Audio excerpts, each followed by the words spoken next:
क्या आप विश्वास कर सकते हैं, हाल ही में एक अजीब घटना फिर से हुई जब यात्रा करने वाला द्वितीय यान जो सूर्यमंडल से बाहर निकला था ने पृथ्वी पर एक ऐसा डेटा भेजा जो बहुत अजीब लग रहा था। और जो बात समझ से परे है वह यह है कि यह डेटा एक लंबी संख्या की श्रृंखला है। तो ये संख्याएं वास्तव में क्या दर्शाती हैं और इसका क्या अर्थ है? विशेषज्ञों का अनुमान है कि यह शायद बाहरी सभ्यता द्वारा यात्रा करने वाले द्वितीय यान के मार्ग में हस्तक्षेप करने का प्रयास हो सकता है।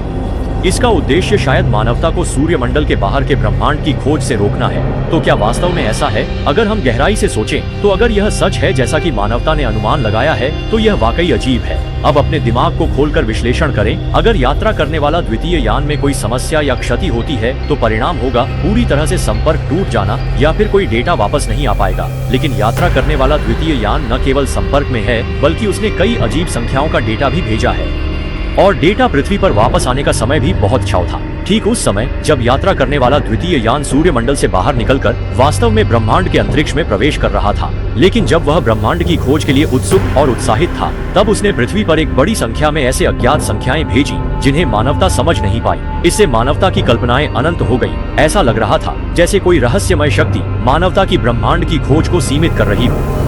लुअन मा शिजिंग के बारे में विशेषज्ञों द्वारा दी गई अंतिम व्याख्या यह है कि यात्रा करने वाला द्वितीय यान में खराबी आई है क्योंकि यह अंतरिक्ष में 44 साल से घूम रहा है और पृथ्वी से 202.9 करोड़ किलोमीटर की दूरी पर है।